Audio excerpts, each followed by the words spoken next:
pagi semua. Selamat hari Sabat. Pembacaan kitab suci hari ini terdapat dalam Mazmur pasal 50, ayat 15. Dan saya akan membaca dari versi New King James. Mazmur pasal 50 ayat 15. Berserulah kepadaku pada waktu kesesakan, aku akan meluputkan engkau. Dan engkau akan memuliakan aku.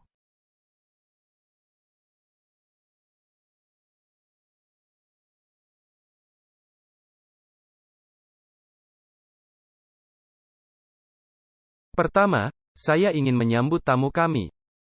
Karena begitu berani mengemudi di tengah cuaca hujan, dan menghabiskan Sabat bersama kami.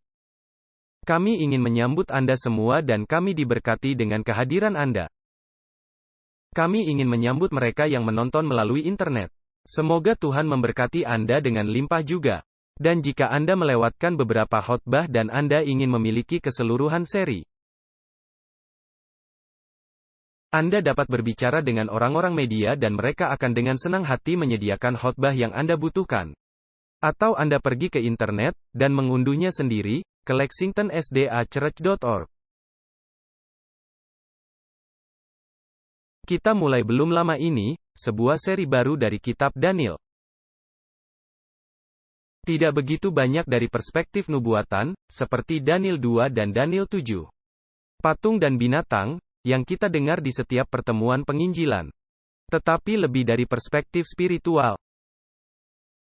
Menunjukkan latar belakang, apa yang terjadi di sana. Jadi Anda bisa lebih memahami kitab Daniel. Jika Anda melewatkannya, dapatkan DVD-nya atau carilah secara online. Sabat kemarin, kita berbicara tentang bagian pertama dari Daniel pasal 3. Apakah Anda ingat Daniel pasal 3 tentang apa? Tentang patung. Di mana Nebukadnezar memanggil semua orang untuk menyembah. Sekarang saya memiliki beberapa pertanyaan untuk Anda, yang saya tanyakan pada hari Sabat yang lalu. Dan saya akan melakukan ulasan singkat dan kemudian melanjutkan. Saya punya beberapa pertanyaan untuk Anda. Nomor 1, apakah kitab Daniel adalah nubuatan, atau sejarah, atau keduanya? Kita mengatakan bahwa beberapa sarjana percaya bahwa sebagian nubuatan, sebagian sejarah. Kita percaya bahwa itu semua nubuatan dan sejarah. Termasuk Daniel pasal 3, termasuk Daniel pasal 1, termasuk Daniel pasal 6. Daniel di Gua Singa, semuanya nubuatan, dan itu memiliki kesejajaran yang kuat dengan kitab Wahyu. Dan itu berbicara tentang akhir zaman. Kita mengatakan bahwa antara Daniel pasal 2 dan Daniel pasal 3. Ada rentang berapa tahun? Anda tidak ingat? Anda bertambah tua. 8 tahun, kerja bagus, 8 tahun. Jadi pada tahun ke-10, 594 sebelum Masehi pada tahun ke-10 pemerintahan Nebukadnezar. Dia membuat patung emas ini. Tetapi pada tahun kedua, dia mendapatkan mimpi itu. Jadi antara tahun kedua dan ke-10, ada 8 tahun di antaranya. Tampaknya raja memiliki ingatan yang sangat pendek. Dia lupa bahwa dalam mimpi itu, hanya kepalanya yang terbuat dari emas. Dia entah bagaimana membuat semuanya menjadi emas. Yang menyiratkan bahwa pemerintahannya akan berlangsung selamanya. Yah, kita mengatakan bahwa patung itu memiliki beberapa masalah.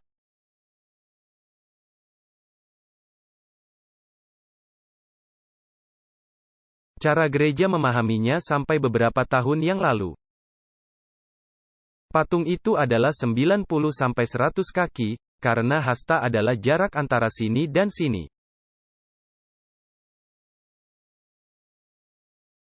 Tapi seseorang yang tinggi, tidak memiliki panjang yang sama dengan seseorang yang pendek. Jadi mereka tidak tahu persis berapa inci, tapi mereka memperkirakan. Dan mereka mengatakan patung itu tingginya antara 90 hingga 100 kaki. Dan lebarnya 9 hingga 10 kaki. Itu rasio 10:1. Itu bukan manusia. Manusia adalah 3:1, jika Anda tidak tahu, sebenarnya 3,4. Jadi itu berarti Anda harus setinggi Anda. Tetapi lebarnya hanya sekitar 5 inci. Seperti ini. Anda akan sangat langsing. Anda harus masuk 2 kali di sebuah ruangan, agar diperhatikan. Jadi para sarjana biasa mengatakan bahwa itu adalah obelisk, seperti monumen Washington. Di kemudian hari, melalui arkeologi, mereka menemukan bahwa sebenarnya, dasar patung itu setinggi 60 kaki. Dan patungnya hanya 30 kaki. Seperti patung Liberty setinggi 305 kaki, di mana 111 kaki adalah bagian manusia dari patung itu.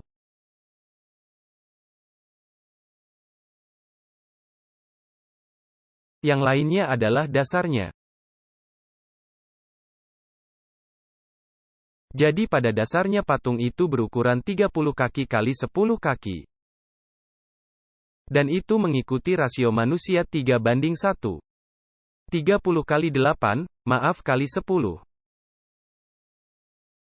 Kita mengatakan bahwa tembok itu tingginya 70 kaki dan lebarnya 32 kaki. Itu cukup besar. Bukankah demikian? Dan ada 2 dinding, sekali lagi, berapa tinggi? 70. Seberapa lebar? 32. Tuliskanlah atau dapatkan DVD-nya, dapatkan khotbahnya. Baik, jadi kita katakan, ini mungkin Anda tahu, atau Anda tidak tahu sebelumnya. Bahwa patung itu terletak di Dura yang berarti tanah datar di luar tembok kota.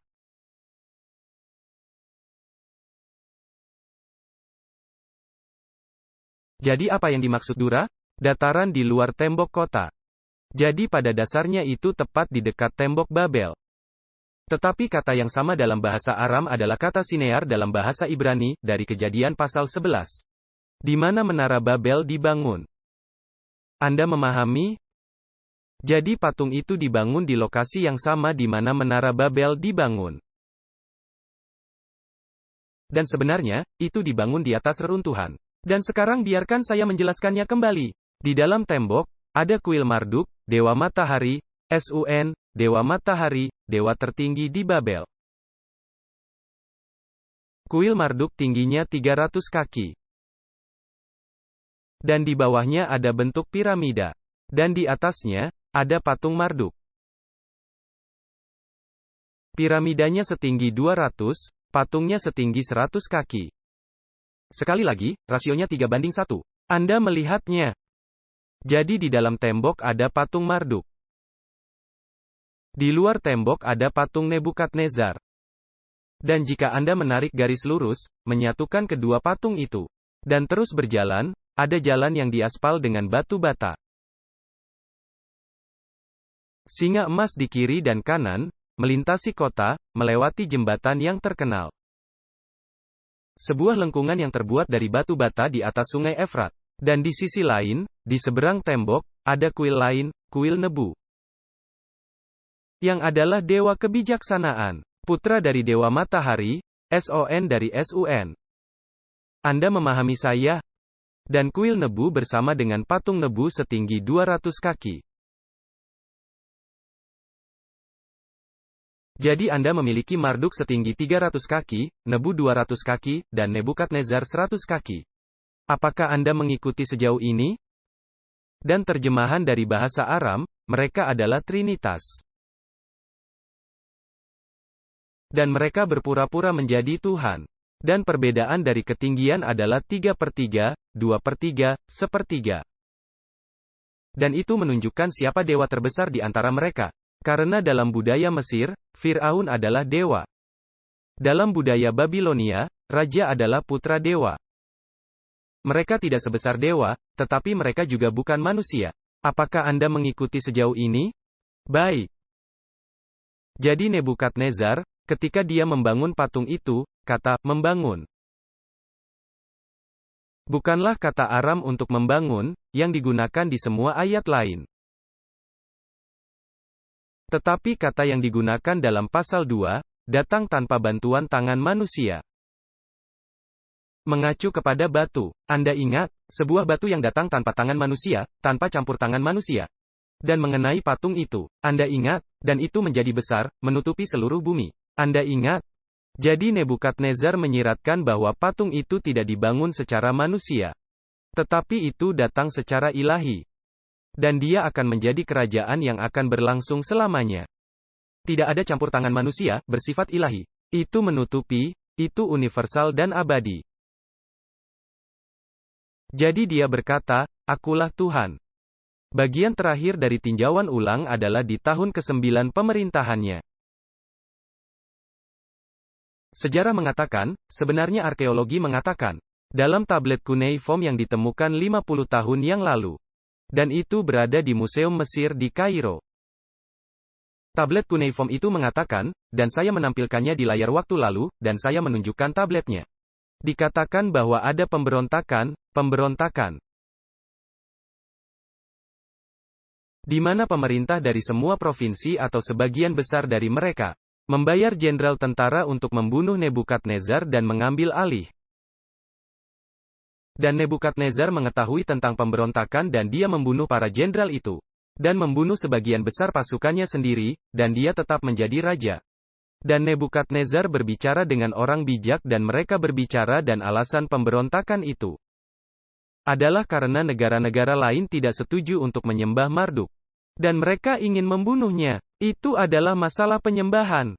Jadi Nebukadnezar membangun patung dan berkata, "Saya ingin menguji kesetiaan Anda. Anda menyembah patung, itu berarti bahwa Anda bukan bagian dari pemberontakan, bahwa Anda setia kepada saya. Anda tidak menyembah, Anda akan mati." Hukumannya adalah pemenggalan kepala. Tetapi jika Anda tidak menyembah Marduk, hukumannya adalah dibakar hidup-hidup sebagai pengorbanan untuk Marduk. Dan itu berarti dalam budaya Babilonia, bahwa Tuhanmu lebih kecil dari Marduk. Seperti ketika mereka menggunakan bejana suci dari bait suci. Artinya dalam budaya Babilonia, apapun yang terjadi di bumi terjadi di surga. Artinya adalah karena saya dapat menggunakan bejana dari bait sucimu, dewa saya lebih besar dari Tuhanmu. Jadi semua orang dipanggil untuk menyembah. Yeremia berbicara tentang Raja Zedekia dipanggil ke Babel pada tahun yang sama, 594. Itu adalah tahun ke-10 dari Nebukadnezar. Jadi pada dasarnya pemberontakan ada di tahun ke-9. Di tahun ke-10, dia membangun patung dan dia tidak memanggil semua orang. Tetapi Alkitab mengatakan semua pejabat, kita berbicara tentang gubernur. Kita berbicara tentang pemimpin, pejabat pemerintah dari semua provinsi. Dan jelas Zedekia, Raja Yehuda dipanggil ke sana. Dan saat Zedekia datang, coba tebak. Dari sekian banyak orang itu, ada banyak dari Israel, termasuk raja. Banyak dari umat Tuhan, termasuk Zedekia. Tebak apa yang terjadi? Apakah mereka sujud? Oh, ya mereka melakukannya. Zedekia memang menyembah patung itu. Dia seharusnya menjadi contoh, tetapi dia tidak melakukannya. Dia bukan contoh yang benar. Yeremia berbicara tentang dia dipanggil ke Babel pada tahun itu. Dan sejarah mengatakan bahwa dia ada di sana, termasuk dengan semua pejabat lainnya. Sejarah tidak mengatakan bahwa dia sujud. Tetapi Alkitab saya mengatakan bahwa hanya ada 3 orang yang berdiri. Jadi itu memberitahuku bahwa dia memang sujud. Aku bertanya-tanya apa yang ada di pikirannya. Anda tahu, itu bukan masalah besar. Anda tidak harus percaya pada dewa-dewa itu. Anda tidak harus menyembah mereka. Mereka bukan dewa yang nyata. Anda hanya berpura-pura, Anda membungkuk sedikit, ikat tali sepatumu. Berpura-pura bahwa Anda menyembah, dan itu menyelamatkan kebebasanmu. Itu menyelamatkan pekerjaanmu, itu menyelamatkan hidupmu. Tidakkah kita mencari alasan, ketika kita ingin melakukan sesuatu dan berkompromi? Dan melanggar hari Sabat, dan melakukan apa yang kita suka, dan apapun, saya bisa memberikan 100 contoh. Bukankah kita mencari alasan untuk kesadaran kita bukan? Oh ya? Jika kita menyukai apa yang kita lakukan, dan kita tidak memiliki niat untuk berubah, kita mencoba membodohi diri sendiri. Dan ngomong-ngomong, kita mungkin berhasil, tetapi kita tidak dapat membodohi Tuhan. Dan dia bisa saja berkata, ini bukan masalah besar. Ini bukan ujian akhir, aku bisa berpura-pura. Dan Anda tahu apa? Tuhan itu baik, Dia akan memaafkan saya jika saya melakukan kesalahan. Tetapi izinkan saya memberitahu Anda saudara-saudara. Jika dia melakukan itu, maka itu memberitahu saya bahwa dia melakukan hal yang sama sebelumnya. Karena persiapan tidak terjadi selama krisis terakhir. Persiapan terjadi setiap hari. Dan jika Anda setia hari ini dalam hal-hal kecil, Anda akan setia besok dalam hal-hal yang lebih besar. Dan jika Anda berkompromi hari ini, Anda akan berkompromi besok. Ketika krisis terakhir datang, akan menjadi sangat berat, sehingga Anda tidak akan tahan. Persiapannya dimulai hari ini. Jadi, seperti yang kita katakan bahwa tungku yang menyala itu tidak dibangun untuk membakar mereka yang tidak menyembah. Arkeologi mengatakan bahwa ada 11 atau 12 dapur api di sana. Untuk membakar batu bata, untuk membuat batu bata, setelah mereka membuat batu bata untuk memanggangnya. Jadi batu bata itu akan kuat. Anda memahami saya? Dan orang-orang yang tidak menyembah bukannya dipenggal, mereka dikorbankan untuk Marduk. Di depan patung Marduk di tungku api itu. Tapi tungku itu secara khusus digunakan untuk batu bata. Untuk sujud, dalam bahasa Aram adalah Hanukah. Bukan berarti hanya sujud, tetapi berarti mendedikasikan sebagai yang suci. Untuk menyembah sesuatu yang suci. Jadi mereka sebenarnya dipanggil untuk mengabdikan patung Nebukadnezar sebagai Tuhan mereka. Ada instrumen, di mana 3 instrumen tiup, 3 instrumen gesek. Dibunyikan sebanyak 3 kali, 3 kali 3, di Babel berarti kesempurnaan. Juga berarti sesuatu yang tidak bisa diubah. Semua berlutut. Tidak ada yang bisa berubah. Saya ingin akhirnya melanjutkan, itulah ulasannya. Saya ingin akhirnya melanjutkan di mana saya berhenti waktu lalu dan melanjutkan. Saya ingin Anda memperhatikan bahwa itu adalah masalah penyembahan. Sepanjang sejarah, itu selalu tentang penyembahan dan sampai akhirnya nanti juga akan tentang penyembahan. Jadi mari kita pergi ke slide pertama dan mari kita mulai. Ini adalah paralel dari kitab Wahyu. Ada 2 keputusan dalam Daniel. Anda ingat, dekrit di pasal 3, dan dekrit di pasal 6. Salah satunya adalah perintah untuk menyembah patung. Jika tidak, Anda akan mati dalam api. Yang lainnya adalah keputusan bahwa Anda tidak bisa berdoa. Dan Daniel berdoa dan dia dilemparkan ke dalam gua singa. Anda ingat 2 perintah itu? Berapa perintah yang ada? Maukah engkau mundur 1 slide? Baiklah. Tetap di sana. Berapa perintah yang ada di kitab Wahyu? Sudah jelas, Anda bisa membacanya. Anda ingat, hukum hari Minggu dan dekrit kematian. Anda ingat? Baik, mari kita lanjutkan. Ada 2 perintah. Daniel di gua singa. Sejajar dengan hukum hari Minggu. Itu merujuk kepada cara kita menyembah. Perintah yang kedua, itu merujuk kepada siapa yang kita sembah. Dalam kitab Wahyu adalah menyembah patung binatang, jika Anda ingat. Dan itu adalah dekrit kematian. Anda ingat, Wahyu pasal 13. Anda dapat memeriksanya di rumah, jika Anda mau. Dalam kedua perintah itu, Anda akan menemukan penganiayaan yang disetujui dan didukung oleh pemerintah. Pada akhirnya, penganiayaan akan didukung oleh pemerintah, sayangnya. Kedua kali, Anda melihat penganiayaan karena alasan agama. Kedua cerita tersebut menghadirkan sekelompok orang yang tidak akan menyembah. Dengan cara apapun, dengan risiko apapun, dengan harga berapapun. Dan dengan campur tangan Tuhan. Di salah satu dari mereka, Yesus sendiri datang untuk membebaskan mereka. Yang mana, di tungku api yang menyala. Anda ingat, dalam kitab Wahyu, perintah kedua, keputusan kematian, itu berakhir dengan kedatangan kedua. Di mana Yesus datang dan membebaskan mereka. Apakah Anda melihat paralelnya? Ini berjalan beriringan, bukankah demikian? Untuk memberimu penjelasan singkat tentang keputusan kematian. Alkitab berbicara tentang hukum hari Minggu. Dan kemudian Alkitab berbicara tentang perintah kematian. Alkitab pada saat yang sama berbicara tentang pemberitaan Injil. Bahwa pekerjaan itu akan benar-benar selesai dengan kekuatan yang lebih besar daripada saat dimulai. Roh nubuat mengatakan demikian, dan dikatakan bahwa Injil akan diberitakan dengan kuasa, tidak seperti sebelumnya. Dan akan ada tanda-tanda, dan keajaiban dan mujizat.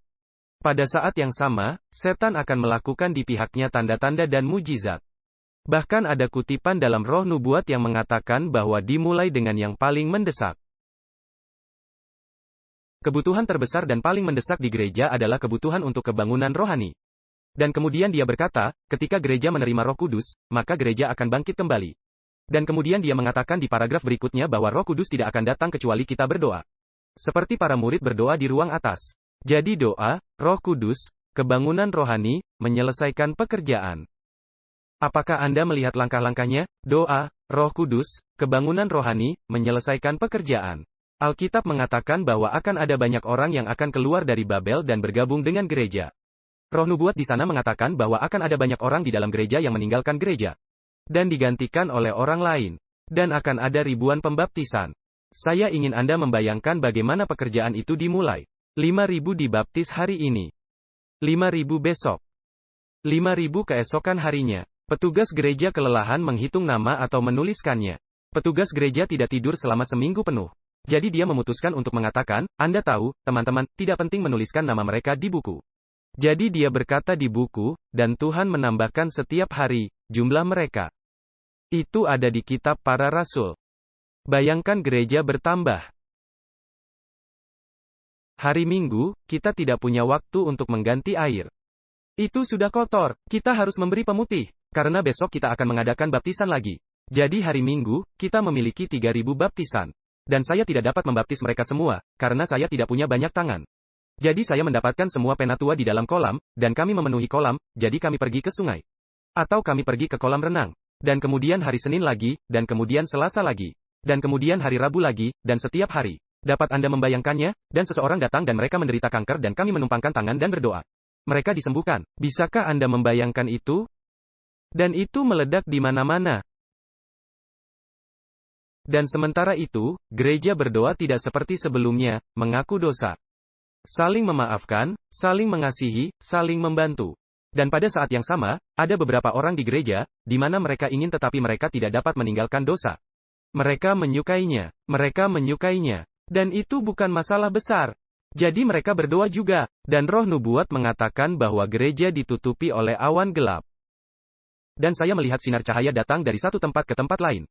Dan saya melihat, dia berkata, dan sinar cahaya itu datang dari mereka yang berdoa.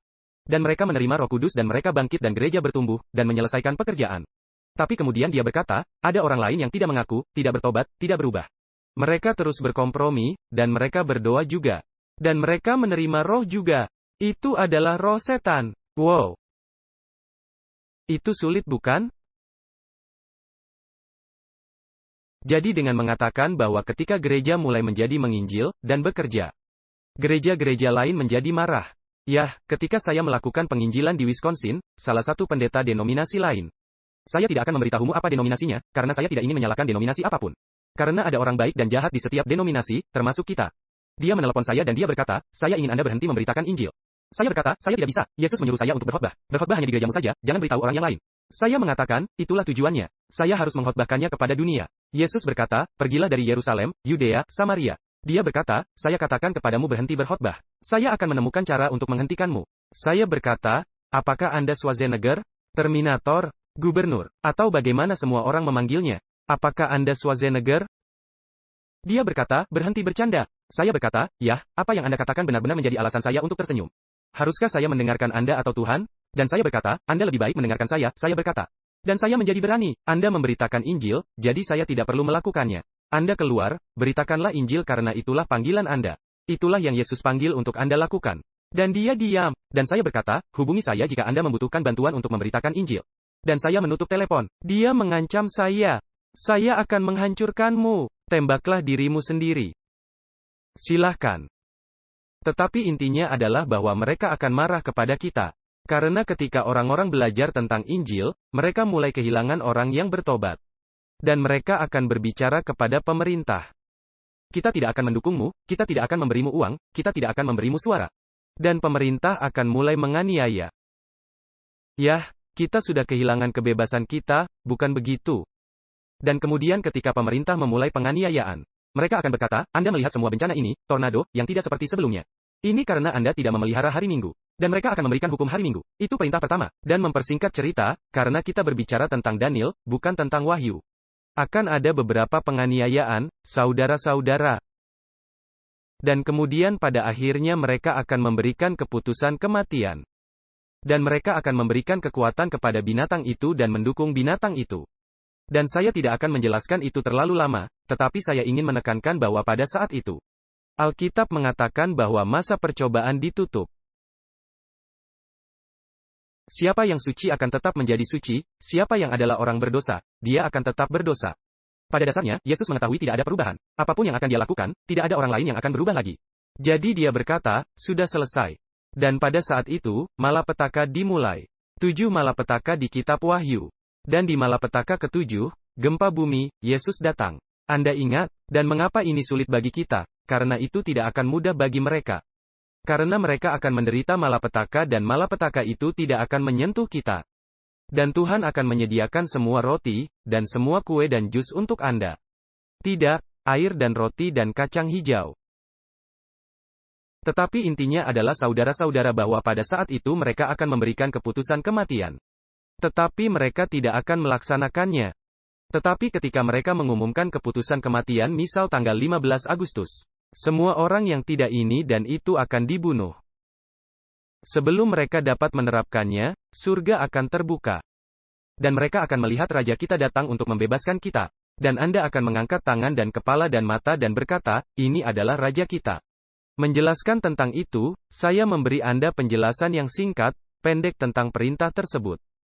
Jika Anda ingin mempelajari lebih lanjut, kembalilah ke 4 khotbah seri tentang kedatangan kedua. Dan Anda akan melihat di DVD, diagram dengan semua peristiwa, tahun dan perintah. Ayat-ayat Alkitab, kutipan dan penjelasan. Kita telah mengadakannya, jika Anda ingat, 2 tahun lalu, menjelaskan tentang peristiwa kedatangan yang kedua. Kembali ke Daniel, mari kita beralih ke slide berikutnya. Kedua dekret, Raja pada akhirnya mengakui Tuhan.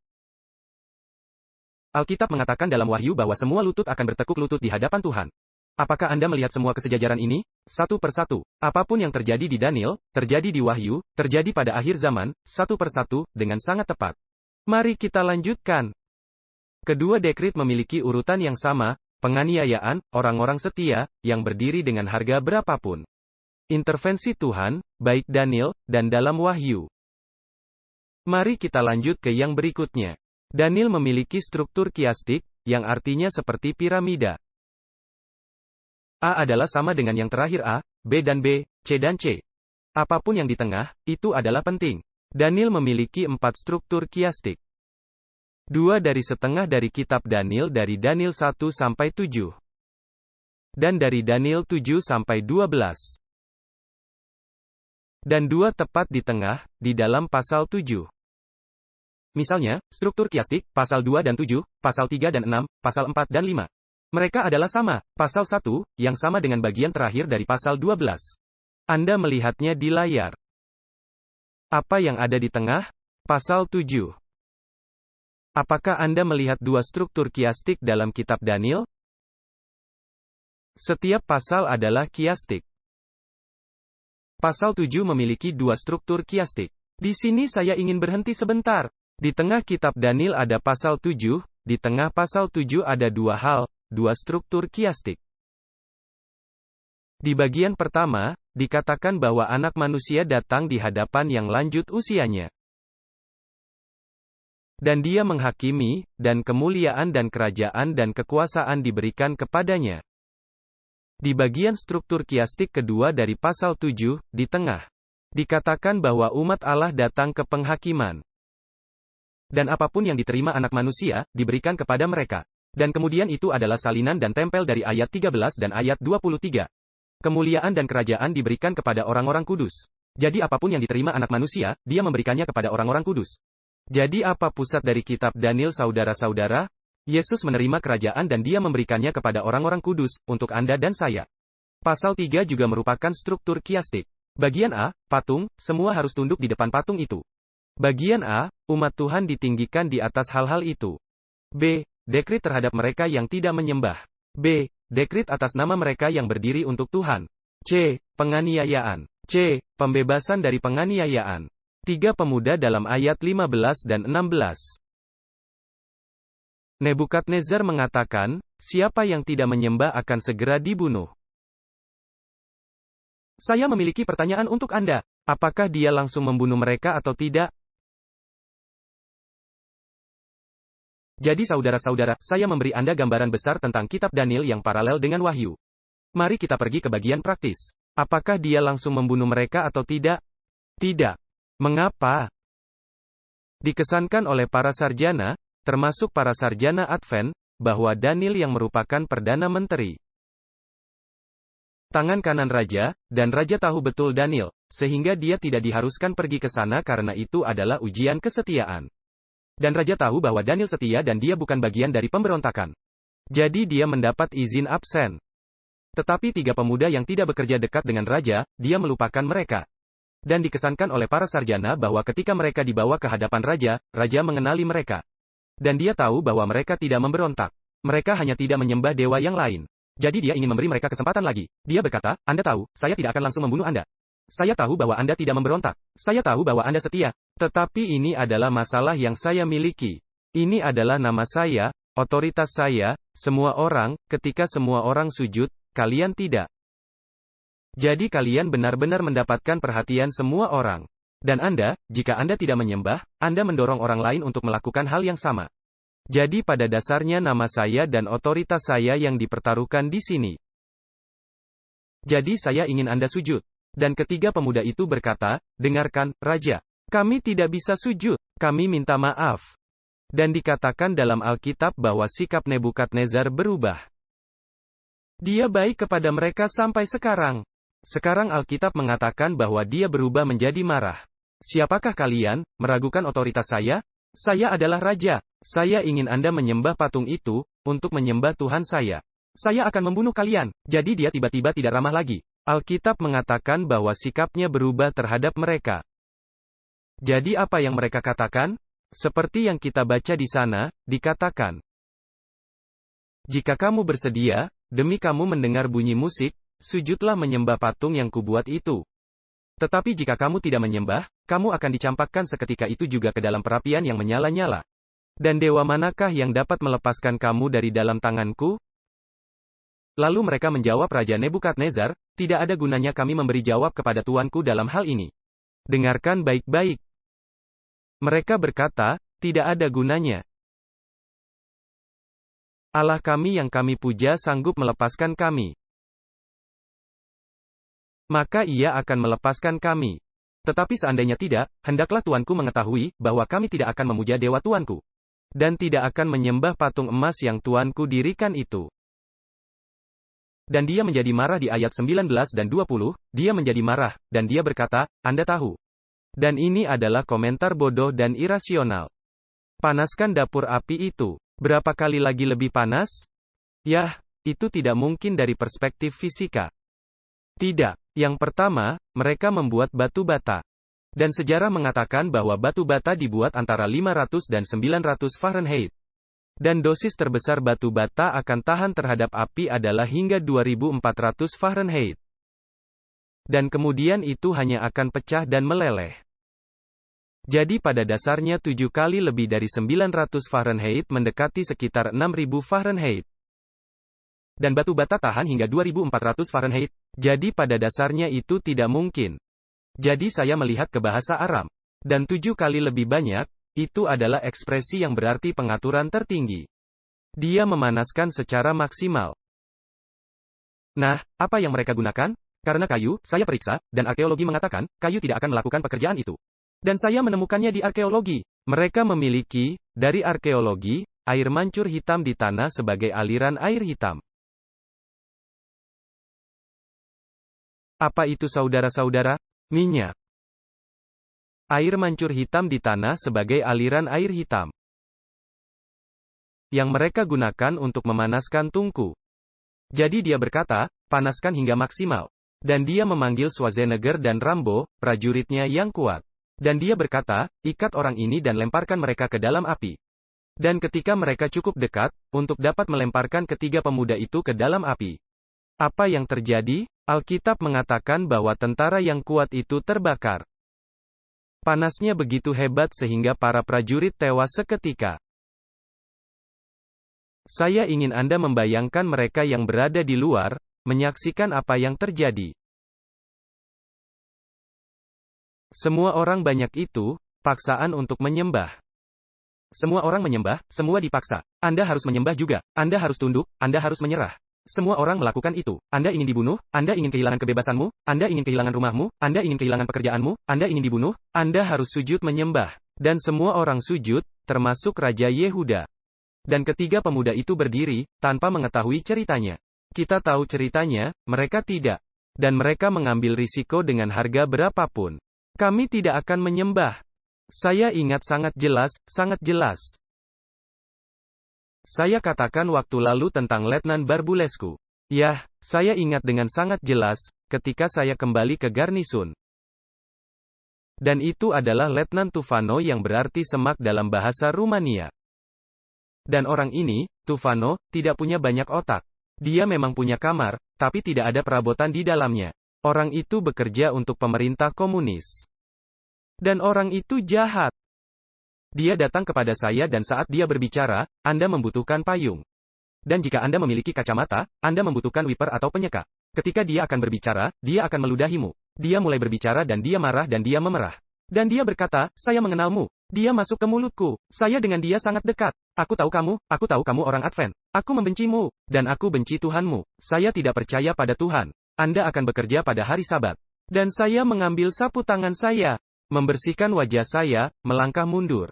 Dan saya berkata, saya tidak akan bekerja di hari Sabat. Dia berkata, Anda akan melakukannya. Saya mundur. Saya berkata, tidak, saya tidak melakukannya. Dan dia berkata, saya memiliki kekuatan untuk membuatmu bekerja. Saya memiliki kekuatan untuk mengambil kebebasanmu. Saya memiliki kekuatan untuk memimpin hidupmu. Dan dia berteriak, mencoba mengintimidasi saya. Dan saya ingat apa yang ayah saya katakan kepada saya bahwa kamu adalah anak raja. Dan apapun yang Tuhan izinkan, akan terjadi padamu. Dan jika Tuhan tidak mengizinkannya, itu akan terjadi pada Anda. Tuhan harus diutamakan. Bukan pekerjaan, bukan kenyamanan, bukan kesenangan, bukan kebebasan, bukan kehidupan, tetapi Tuhan. Dan dia berkata, angkat bahumu ke belakang, angkat kepalamu dan berdirilah teguh. Karena di dalam kitab Wahyu, ada daftar orang yang tidak masuk surga.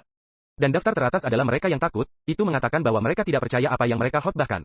Mereka tidak punya Tuhan, karena jika Anda punya Tuhan, Anda tidak akan takut. Jadi saya mengangkat bahu saya ke belakang, mengangkat kepala saya. Dan saya berkata, lakukan apa yang harus Anda lakukan. Saya tidak akan bekerja pada hari Sabat. Dia berkata, saya dapat membunuhmu. Saya berkata, silahkan, saya tetap tidak akan bekerja. Aku akan memasukkanmu ke dalam penjara. Saya berkata, Anda sudah memberitahu saya, apakah Anda memiliki sesuatu yang lain? Dan dia berpikir, apakah itu tidak cukup? Saya berkata, tidak cukup untuk meyakinkan saya. Dan dia mendidih dan dia berbusa. Saya percaya dia seperti kerasukan roh. Pria itu menjadi sangat marah. Sehingga dia memanggil semua orang. Untuk menyingkat cerita panjang yang Anda sudah tahu. Dia memanggil semua orang, semua letnan, semua kapten, semua mayor, semua pemimpin garnisun. Dan dia mengadakan pertemuan saat itu di tempat, untuk memasukkan saya ke penjara, 14 tahun, karena tidak bekerja hari Sabat. Dan pada saat itu, Jenderal Tentara, keempat Jenderal Tentara di Rumania. Jenderal Juano datang dan dia mengadakan pertemuan dengan mereka. Dia mengunjungi garnisun. Dia memeriksa garnisun. Dan dalam pertemuan itu, dia berkata, Anda memiliki pertemuan yang spesial. Ya, kami ingin memenjarakan seorang pria. Dan dia berkata, mengapa? Ya, dia berbahaya, dia tidak bekerja di hari Sabat. Dia memberi contoh buruk kepada orang lain. Dia tidak menghormati otoritas. Dia tidak menghormati pangkat yang lebih tinggi. Dia buruk. Dan dia berkata, baik, kita akan berurusan dengan itu. Sementara itu, saya perhatikan bahwa kalian memperbaiki museum, siapa yang melakukannya? Yah, Goya yang melakukannya. Saya perhatikan bahwa kalian memperbaiki jalan masuk. Siapa yang mengerjakannya? Goya. Tidak ada lagi yang mencuri barang di sini. Semua kompas, semua pakaian, semuanya ada di tempat yang tepat. Siapa yang menjaga ruang penyimpanan? Goya. Baik, bagus, kerja bagus. Goya itu, saya ingin melihatnya. Saya ingin mempromosikan dia. Nah, pria itu yang ingin kami masukkan ke penjara. Apakah kalian gila? Dan dia berkata, tinggalkan dia sendiri. Dan dia berkata kepada mereka, kalian menyentuhnya, kalian akan kehilangan pekerjaan kalian. Saya tidak tahu itu, saya sedang berdoa. Saudara-saudara, pembebasan akan datang. Tetapi kita tidak boleh berkompromi hari ini dalam hal-hal kecil. Jangan pikir bahwa ketiga pemuda itu membuat keputusan itu di sana. Mereka membuat keputusan sejak lama, dimulai dengan hal-hal kecil, makanan, Anda ingat? Pasal 1. Perlahan-lahan dalam hal-hal kecil sehari-hari. Mereka membuat keputusan untuk tidak berkompromi.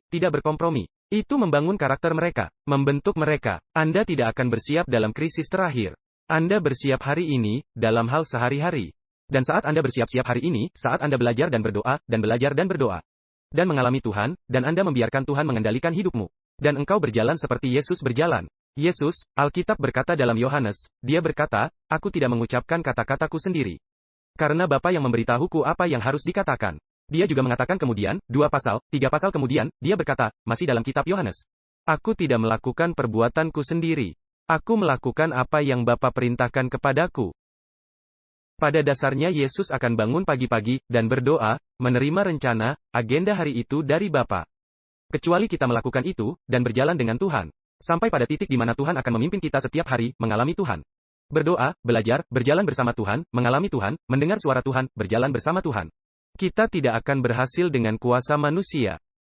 Akan ada waktu yang belum pernah ada sebelumnya. Bagaimana kita bisa berdiri dengan kekuatan kita sendiri? Pembentukan karakter dimulai hari ini, dalam dasar sehari-hari. Tidak ada kompromi dalam hal-hal kecil.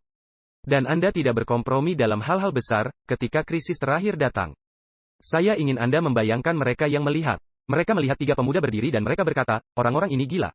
Mereka akan dibunuh. Dan kemudian mereka melihat ketiga orang itu diikat. Dan kemudian mereka melihat ketiga orang itu dilemparkan ke dalam api. Dan mereka melihat para prajurit terbakar, terbunuh karena apinya begitu kuat. Tapi kemudian mereka melihat keributan. Dan raja berdiri, tidak terlalu dekat karena apinya begitu panas, tetapi tidak terlalu jauh. Jadi dia bisa melihat dengan jelas. Dan dia berkata kepada pegawainya, tidakkah kita melemparkan 3 orang ke dalam api? Dan mereka berkata, ya, dan raja melihat, dan tapi, dan dia gagap, saya yakin. Saya tidak yakin, Alkitab tidak mengatakannya. Ada 4 orang. Dan mereka melihat, semua orang mendekat dan mereka berkata, ya, kita melempar 3 orang. Dapatkah Anda membayangkan mujizat itu? Mereka yang membela Tuhan dengan harga berapapun, mereka akan berjalan dengan Tuhan. Tuhan sendiri datang untuk melindungi mereka. Bukankah itu sesuatu saudara-saudara? Sungguh suatu janji yang Anda miliki. Dan mereka melihat dan berkata, tetapi orang yang keempat tidak terlihat seperti manusia. Dia terlihat seperti anak manusia. Dari bahasa Aram, anak manusia diterjemahkan bukanlah anak manusia, tetapi diterjemahkan sebagai keluarga dari keluarga Tuhan. Bukankah itu bagus? Itu bukan malaikat. Bahkan, dikatakan bahwa Tuhan mengirim malaikatnya. Dengan huruf besar A dan dalam bahasa Aram, berarti dari keluarga Allah. Jadi Yesus sendiri yang datang. Wow. Oh ayolah, kalian katakanlah amin. Tidak hanya 1 atau 2 orang. Jadi, bagaimana dia tahu seperti apa rupa seorang anak Tuhan? Oh sangat sederhana saudara-saudara. Dia tidak tahu, tapi dia tahu bagaimana rupa orang biasa. Dan yang satu itu terlihat tidak seperti orang biasa, jelas sekali. Yang satu itu begitu terang. Sehingga dapur api yang dipanaskan maksimal menjadi tumpul, pudar, menjadi suram. Dibandingkan dengan anak Allah, dapur api itu menjadi pudar. Dan semua orang dibutakan, bukan oleh dapur api itu, tetapi oleh anak Allah. Dan mereka berjalan melalui api bersama Yesus. Tuhan akan bersama mereka yang berdiri. Dia akan selalu, ya, Anda mungkin berkata, bagaimana dengan para martir? Saya punya jawabannya untuk Anda. Tuhan melepaskan dari api. Melalui api. Dan setelah api. Terkadang Tuhan membebaskan sebelum Anda masuk ke dalam api. Terkadang Anda harus masuk ke dalam api. Alkitab berkata dalam Yesaya, bukan jika, tetapi ketika, itu hanya masalah waktu, sampai Anda akan masuk ke dalam api. Ketika engkau berjalan melalui api, aku akan bersamamu dan nyala api tidak akan membakarmu. Sungguh suatu janji. Tapi terkadang Tuhan yang membebaskan setelah melalui api. Paulus adalah abdi Allah, tetapi Allah akan membebaskannya setelah melalui api. Petrus adalah abdi Allah. Stefanus adalah abdi Allah. Yohanes Pembaptis adalah abdi Allah dan mereka akan dibebaskan setelah melalui api. Dan Paulus berkata bahwa penderitaan saat ini tidak layak dibandingkan dengan hidup yang kekal. Dengan kerajaan yang akan datang. Karena pada dasarnya dia berkata, kita menderita hanya sesaat. Tetapi saya tidak akan memusatkan perhatian pada penderitaan itu. Saya akan mengarahkan pandangan saya pada Yesus dan kekekalan. Karena itulah yang saya tunggu-tunggu. Saya tidak menunggu kerajaan ini. Jadi pada dasarnya dia mengarahkan pandangannya, seperti Stefanus di surga. Dan dia dibunuh, tapi baginya hanya sedetik sampai dia melihat Yesus. Jadi saudara-saudara, Nebukadnezar memanggil mereka keluar dan berkata. Dia berkata, saya akan pergi ke ayat 26 dan 27. Ayat 26 dan 27. Sadrah, Mesakh dan Abednego, hamba-hamba Allah yang maha tinggi, tanda kurung. Tuhan yang paling tinggi, dalam bahasa Aram artinya Tuhan di atas segala dewa, dan di atas Marduk. Hamba-hamba dari Allah yang sebenarnya, yang berada di atas Tuhanku. Jadi Raja mengakui Tuhan di atas Tuhannya. Dia mengatakan, hamba-hamba Allah yang maha tinggi, keluarlah. Dan ketika mereka keluar, semua para wakil raja, dan gubernur dan seterusnya, mereka menganalisis orang ini. Dan api tidak memiliki kekuatan, penganiayaan tidak memiliki kekuatan. Malapetaka tidak memiliki kuasa atas mereka. Rambut mereka tidak terbakar, bahkan tidak ada bau dari api. Semua orang heran, saya bertanya-tanya tentang umat Tuhan lainnya, Raja Zedekia. Ketika mereka melihat ketiga orang itu dibebaskan, apa yang mereka pikirkan? Saya berharap saya mengambil sikap. Apa yang akan terjadi pada keselamatan saya? Saya berharap saya termasuk di antara mereka yang tidak berkompromi. Saudara-saudara, saya ingin Anda membayangkan bukan apa yang Anda lalui sekarang. Tetapi bayangkan saat-saat terakhir. Anda ingin mengarahkan pandanganmu pada saat-saat terakhir. Bukan untuk memusatkan perhatian pada sampah saat ini. Bukan untuk mengarahkan pandangan pada pencobaan saat ini, tetapi pada pembebasan akhir. Itulah yang perlu Anda pikirkan. Itulah yang perlu Anda fokuskan. Dan Nebukadnezar berseru. Kata berseru dalam bahasa Aram, berteriak sekeras mungkin. Dia tidak mengatakan, oh, terpujilah Tuhan. Terpujilah Tuhan. Dia berteriak. Dia menjadi sangat bersemangat. Dia berteriak. Dia berkata, terpujilah Allahnya Sadrah, Mesakh dan Abednego, yang telah mengutus malaikatnya, huruf besar A, itu berarti salah satu keluarga Allah. Untuk melepaskan hamba-hambanya, yang telah menaruh percaya kepadanya, dan melanggar titah raja, dan mempertaruhkan nyawa mereka. Karena mereka tidak mau memuja dan menyembah Allah manapun kecuali Allah mereka.